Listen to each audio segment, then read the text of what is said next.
Assalamualaikum warahmatullahi wabarakatuh. Apa kabar adik-adik sekalian? Hari ini kita akan membahas tentang ini ya, tentang apa namanya? Binasanya suatu negeri. Apa yang dikatakan Al-Qur'an. Oke.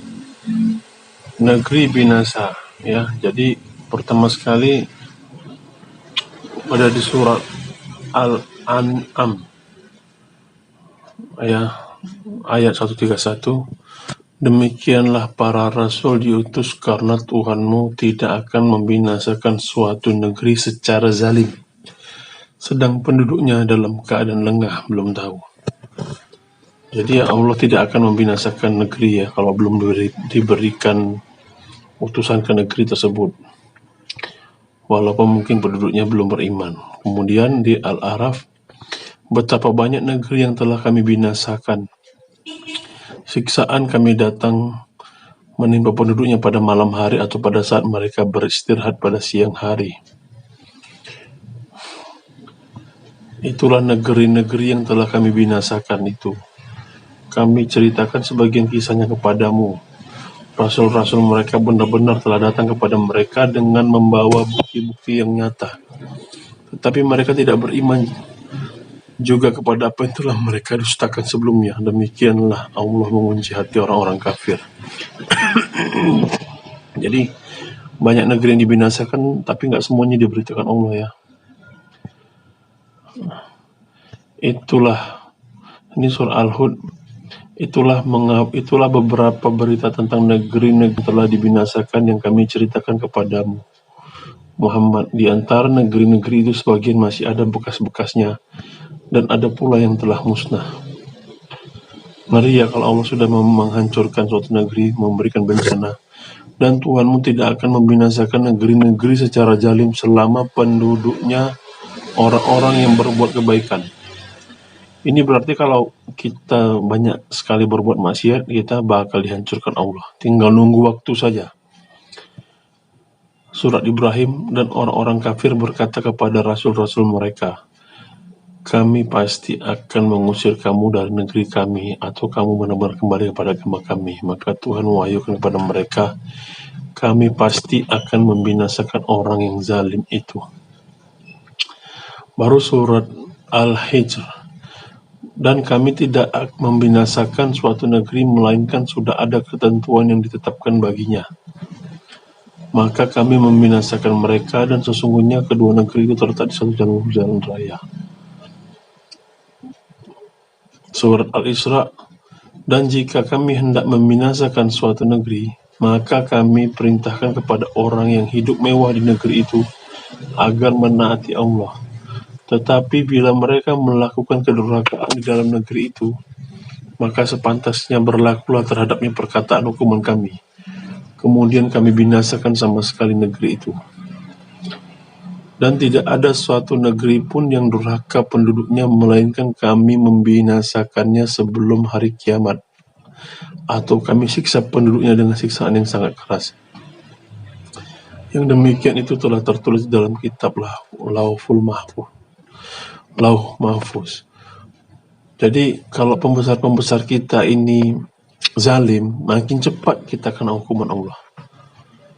Allah udah berulang kali menjelaskan tidak akan zalim kepada suatu negeri sampai kita diberikan petunjuk. Tapi kalau kita tetap zalim, maka kita dihancurkan. Al-Kahf, dan penduduk negeri itu telah kami binasakan ketika mereka berbuat zalim, dan telah kami tetapkan waktu tertentu bagi kebinasaan mereka. Banyak sekali ya ayat-ayat yang mengatakan tentang membinasakan negeri.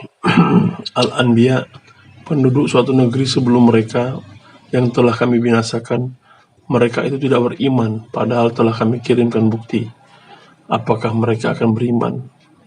Dan berapa banyak penduduk negeri yang zalim yang telah kami binasakan, dan kami jadikan generasi yang lain setelah mereka itu sebagai penggantinya. Dan tidak mungkin bagi penduduk suatu negeri yang telah kami binasakan bahwa mereka tidak akan kembali kepada kami. Artinya begitu meninggal masuk akhirat ya.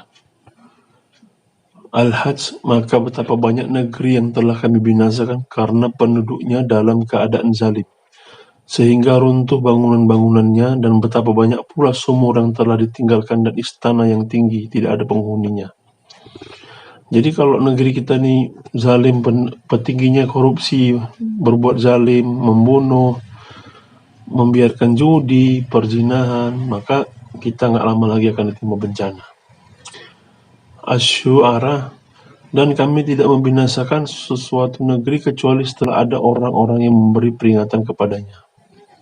An-Naml, dia Balkis berkata, sesungguhnya raja-raja apabila menaklukkan suatu negeri, maka mereka tentu membinasakannya dan menjadikannya penduduknya yang mulia menjadi hina, dan demikian yang akan mereka perbuat.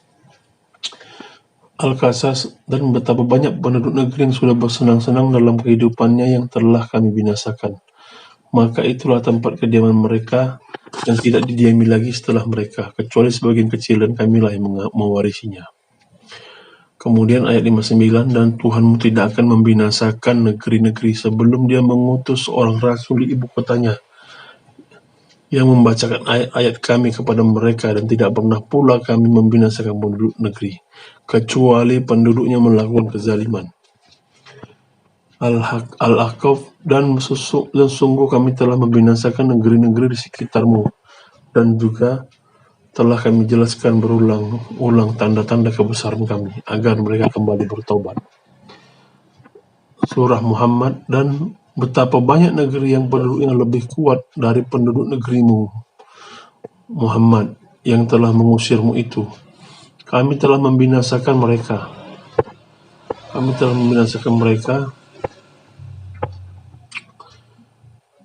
Maka tidak ada seorang pun yang menolong mereka.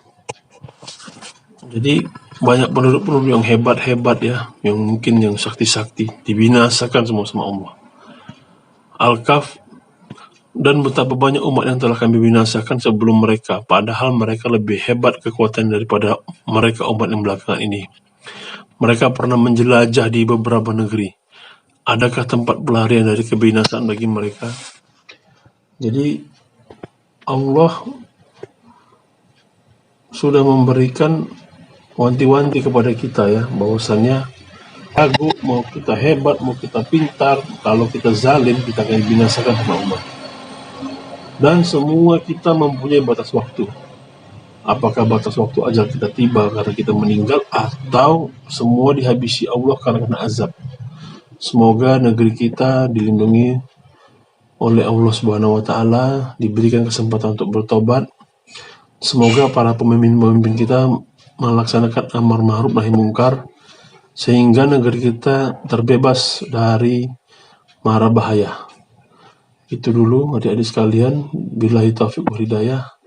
Assalamualaikum warahmatullahi wabarakatuh.